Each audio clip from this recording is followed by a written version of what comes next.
May 15th is the feast day of Saint Dymphna, a young woman of great courage. She is the patroness of the mentally and emotionally ill and other nervous disorders. How did this come to pass? Let us learn the incredible and heart-wrenching story of Saint Dymphna today. The first thing to say is that the story of Saint Dymphna, also spelled Dymphna with a Y and Dymphna with an I, is shrouded in mystery and uncertainty. But there is no question of a tradition of invoking her for the mentally ill. The earliest historical account of veneration of the saint dates from the middle of the 13th century in Belgium, where the Irish Saint Dymphna died and was buried in the 7th century. The author of the account, a canon of the Church of St. Aubert at Cambrai, wrote a life of the saint commissioned by the Bishop of Cambrai, Guy I. He states expressly that the basis for his biography was oral tradition. Saint Dymphna was born in 7th century Ireland to an Irish king or warlord named Damon, who was a pagan. Her mother was very beautiful and a Christian. Dymphna's mother imparted the Christian faith to her daughter and had her secretly baptized against her father's wishes. When Dymphna was 14, she consecrated herself to Christ and took a vow of chastity. Her mother tragically died while Saint Dymphna was only a teenager. Damon loved his wife dearly, and after her death, his mental health declined greatly. His moody silences pushed him on the verge of mental collapse. His courtiers suggested he consider a second marriage. The king agreed on condition that his new bride should look exactly like his former one. His envoys went far afield in search of the woman he desired. They searched for a queen in distant lands for many months, but their quest proved fruitless. Then, one of them had a brilliant idea. Why shouldn't the king marry his daughter, the living likeness of her mother? The king was appalled at first.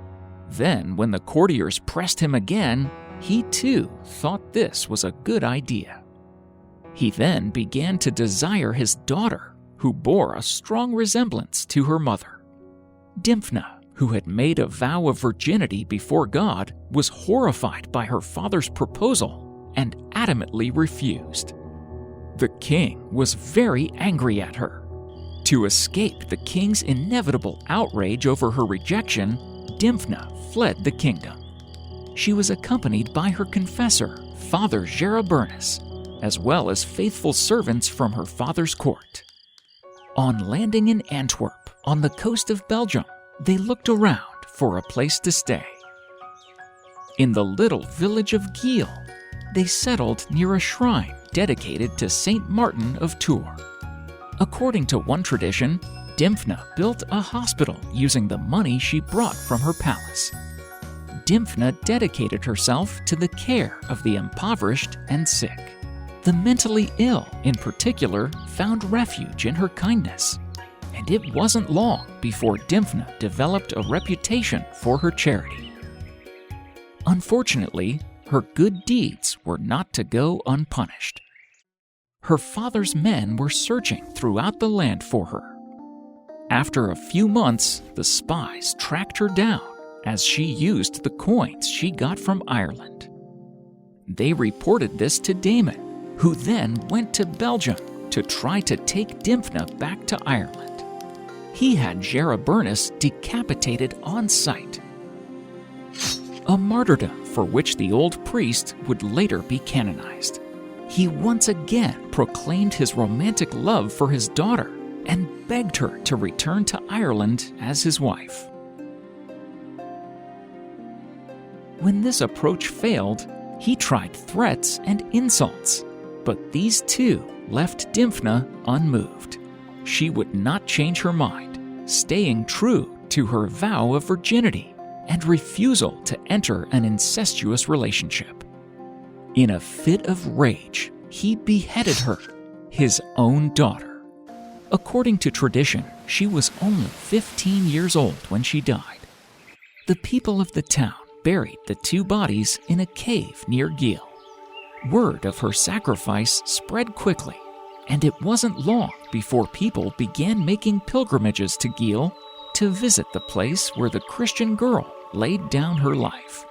She was declared patroness of those with mental problems because of the great anguish her father's mental affliction caused. Saint Dymphna's story should give all of us courage and strength, especially that through her God has provided a powerful patroness for those suffering from mental and emotional disorders. Hello viewers, sorry for interrupting the video.